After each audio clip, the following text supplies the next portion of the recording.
Welcome to my channel. Subscribe, listen, and enjoy my stories every day. I remember the day as if it were only yesterday, not several years ago. The sun was shining, a rarity in the middle of our usually dreary March, and I was trying to make the best of a rare day off. My son, Tommy, was sprawled on the living room rug, his school projects forgotten as cartoons flickered across the screen. I sat on the couch, half watching the TV and half lost in thoughts about bills and the endless demands of single fatherhood. The news was on, background noise that I had grown accustomed to tuning out, when a familiar voice caught my attention. It was light and bubbly, a stark contrast to the gravity of a news segment. My heart skipped a beat as I turned toward the screen, my eyes widening in disbelief. There she was, Linda, my wife who had vanished without a trace 3 years earlier, claiming she was running from debt collectors who threatened our safety. There she stood, glamorous and untroubled, next to Malcolm Drexler, a name synonymous with wealth in the city. The reporter was gushing about Malcolm's latest venture into tech, but all I could see was Linda, smiling and nodding, her hand casually resting on his arm. "Dad, isn't that?" Tommy's voice trailed off, his eyes large as he stared at the screen. "Yes," I said, my voice hollow, "that's her." Tommy turned to me, confusion and hurt battling in his gaze. "Why is Mom with that man? Why is she on TV?" I reached for the remote and muted the television, my mind racing. I don't know, Tommy. But I'm going to find out." The next day, I called in a favor from an old friend, Pete, who had become a private investigator. Over coffee, I explained everything, from Linda's sudden disappearance to her shocking reappearance. "I need to know what she's been up to, Pete. I need to know why she left," I said, desperation creeping into my voice. Pete nodded, his expression serious. "I'll see what I can find out, Mike. It might take some time, but I'll get to the bottom of it." As days turned into weeks, the pieces of Linda's new life began to fall into place. Pete discovered that she had never been in debt. Instead, she had been seeing Malcolm for months before her disappearance. My heart broke with each new revelation, not just for myself, but for Tommy, who still clung to the image of his loving mother. Armed with the truth, I confronted Linda. It was a chilly evening when I waited outside a fancy downtown restaurant, knowing she would be dining with Malcolm. As they stepped out, laughing and oblivious, I approached them. "Linda," I said, my voice steady despite the turmoil inside. Malcolm looked confused, but Linda's face went pale as she turned to me. "Mike? What are you?" "Why, Linda?" I interrupted, the hurt clear in my voice. "Why did you lie? Why did you leave us?" She hesitated, then her gaze hardened. "I had to make a choice, Mike. Malcolm offered me a life I couldn't resist. I didn't think you'd ever find out." I felt a cold fury settle over me. "And what about Tommy? Did you think about him?" Linda looked away, unable to meet my eyes. "I thought he'd be better off without me." "That's where you're wrong," I said sharply. "He needed his mother. But now, he only has me. And I will make sure he never sees you again." I turned and walked away, leaving a stunned Linda behind. As I strode back through the city streets, my mind was clear. I would file for divorce, expose her lies, and ensure she could never hurt Tommy again. The chapter of my life that included Linda was closed, and I was determined to write a new one for my son and me, one filled with truth and free from the shadows of deceit. The morning after confronting Linda, I woke with a resolve stronger than iron. Tommy, still asleep, was unaware of the seismic shifts happening in our life, a blessing, for the moment. I made calls, set up meetings with lawyers, and prepared for a battle I never wanted but now fiercely intended to win. My lawyer, Sarah Jennings, was a no-nonsense woman with a reputation for being a formidable advocate in family court. We met in her office, a space as stark and direct as she was. Mike, I've reviewed everything you sent over, Sarah began, flipping through a stack of documents. It's clear that Linda has not only abandoned her family but has also misled you and potentially engaged in fraudulent activities. We can file for divorce on grounds of desertion and possibly even sue for emotional distress. Thank you, Sarah. I just want to make sure Tommy is protected, I replied, the weight of my son's future pressing down on me. We'll make that our priority, she assured me, her tone resolute. Later that week, I arranged for Tommy to spend the day with my sister, Janice. I wanted him shielded from any fallout when I took the next steps. As I dropped him off, Janice hugged me tightly. Mike, you're doing the right thing, she whispered. Tommy needs stability, and Linda, she made her choice. I know, I said, squeezing her back. Thanks for being here, January. Returning to my now too quiet house, I tried to focus on work, but my thoughts were interrupted by a knock on the door. Standing on my porch was Pete, looking more serious than usual. I've got something you need to see, Mike, Pete said as he stepped inside. He handed me a folder. I dug deeper into Linda's life these past years. There's more to it than just her affair with Malcolm. I opened the folder to find photographs and documents. They told a story of lavish trips, luxury gifts, and, most shockingly, business dealings under assumed names. She's been living a double life, I muttered, disbelief coloring my voice. It seems she's entangled with some shady characters, not just Malcolm. There might be more at risk here than just a simple case of infidelity, Pete added, his brow furrowed in concern. What do you mean? I asked, a chill running down my spine. Some of these people are known to the authorities. Money laundering, smuggling, you name it. If Linda is involved with them. We need to keep Tommy safe, I cut in, fear for my son overtaking any other concern. Exactly. And, Mike, there's something else. I think you should know about a certain Mr. Hargrove, Pete continued, shifting uncomfortably. Who's he? He's been asking about you and Tommy. Seems to know a lot about Linda's past and her movements. I think he might be trying to reach out or warn us. I suggested, a sense of foreboding settling in. Could be. I suggest we meet with him, find out what he knows. It could help your case, or at least, help us understand what Linda got herself into. Nodding, I felt the next phase of my plan form. It wasn't just about divorce anymore.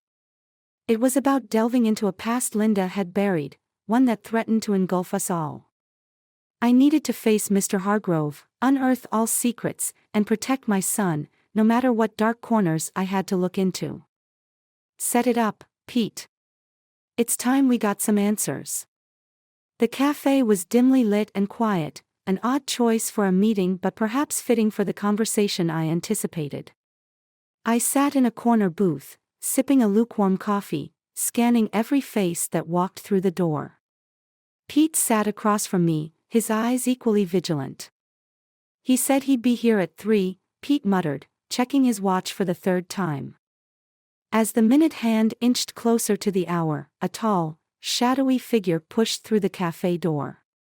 His eyes scanned the room, landing on us with a precision that sent a chill down my spine. This had to be Mr. Hargrove. He approached with a slow, measured stride, his presence commanding yet somehow understated. Mr. Harris? He asked, his voice gravelly and low. Yes, I said, standing to meet his handshake, firm and brief. And you must be Mr. Hargrove. Indeed. May we sit?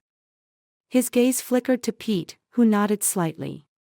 Once seated, Mr. Hargrove wasted no time. I understand you're looking for information about your wife, Linda. That's correct, I replied, leaning forward. What can you tell us about her? Mr. Hargrove sighed, his eyes narrowing slightly. Linda has gotten herself involved with some very dangerous people. I was an associate of hers, in a manner of speaking, until her ambitions grew beyond what I was comfortable with. Are you talking about illegal activities? Pete interjected. Mr. Hargrove gave a short nod. Among other things. Linda's been part of a network involved in money laundering and other more nefarious activities. She's become a liability to many, including herself. And why are you telling us this? I asked, suspicion threading through my voice. Because I believe you and your son could be in danger, he replied, his gaze steady. And because I have a vested interest in seeing some of her associates brought to justice. Pete and I exchanged a glance.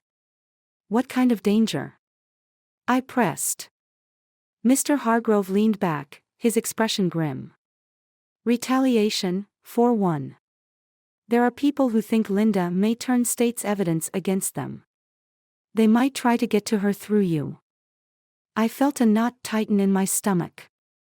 Protecting Tommy was my only priority. What do you suggest we do? I can help you, Mr. Hargrove offered, pulling out a small card and sliding it across the table. I have contacts in the FBI. They've been looking to dismantle this network for months.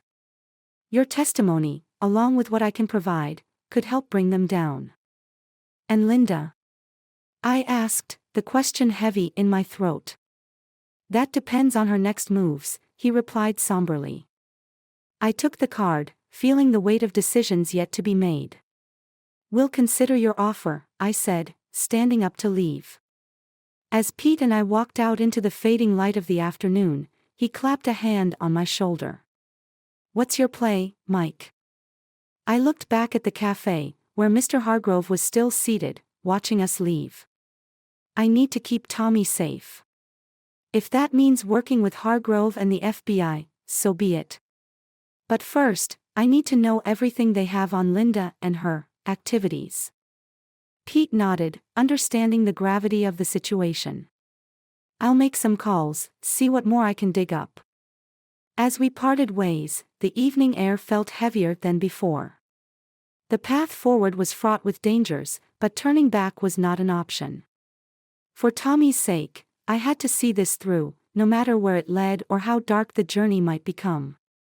The courtroom was silent except for the low murmur of the crowd gathering for the high-profile trial. The air was thick with anticipation. Today, the complex web of lies and deception would finally unravel. Pete and I sat in the back, our eyes fixed on the defendant's chair where Linda would soon be seated. Beside me, Pete handed over the last piece of evidence we had gathered, a damning financial statement linking Linda directly to the illicit activities. As soon as they call you to testify, everything changes, Pete whispered, his tone serious. I nodded, my stomach tight with nerves. This was it, the moment of reckoning. The doors swung open, and Linda walked in, handcuffed, flanked by 2 officers. She looked different, the glamorous veneer had vanished, replaced by the pallor of confinement and fear. As the proceedings began, the prosecutor laid out the case against Linda and her associates, detailing a network of money laundering, fraud, and betrayal. Then, it was my turn to take the stand. Mr. Harris, can you describe your relationship with the defendant? The prosecutor asked as I settled into the witness box. She was my wife, I began, my voice steady despite the turmoil inside. I trusted her completely, until she disappeared, leaving me and our son to fend for ourselves while she pursued other interests. And what did you discover about these interests? He probed. I recounted the shock of seeing her on the news, the subsequent investigation, and the discovery of her double life. As I spoke, Linda's eyes met mine, filled with a mix of defiance and something else, fear, perhaps. The prosecutor handed me the financial statement. Can you confirm this document was in the defendant's possession? Yes, I said, my voice echoing in the silent courtroom. It details transactions linked to criminal activities. The crowd murmured, and the prosecutor nodded, satisfied. No further questions. As I stepped down, Linda's lawyer rose, his expression smug. Let's clarify something. Isn't it true, Mr. Harris, that you seek revenge against my client because of a personal vendetta? No, I countered firmly. I seek justice for what she did to our family and to others hurt by her actions. The lawyer paused, then played his hand. What if I told you that Linda was an undercover informant for the FBI? That her disappearance was part of a larger operation to infiltrate this criminal network from within? The courtroom erupted in whispers and gasps. I froze, my mind reeling. Was it possible? Had I misunderstood everything? Linda was given a chance to speak. She stood, her voice shaking. It's true. I left to protect you and our son. Everything I did to stop these people from hurting anyone else. I looked at her, searching for any sign of the woman I once loved. But all I saw was a stranger. The prosecutor confirmed her story with an FBI agent who testified to her role in the operation. When the trial ended, Linda was acquitted of all charges due to her cooperation with the FBI. Outside the courtroom, she approached me, tears in her eyes. "Mike, can we talk?" she pleaded. "There's nothing left to say," I said, "the hurt too deep, the betrayal too real, regardless of her reasons." "I did it to protect you," she insisted, her voice breaking. "You destroyed us, Linda," I replied coldly. "I hope your freedom is worth it." Turning away, I left her standing there, a final goodbye without a backward glance. Pete met me at the curb, his expression somber. "What now?" he asked as we walked away. "Now, I rebuild," I said, looking not at the path I had come from, but at the road ahead. "For Tommy, and for me." As we drove off, leaving the courthouse, and Linda behind, I realized that some deceptions, no matter their intention, leave scars too deep to heal. Our paths had diverged forever, not just because of the secrets, but because of the irrevocable break in trust. The end of our story wasn't just about crime and justice, it was about finding the strength to move forward when the past had crumbled irreparably.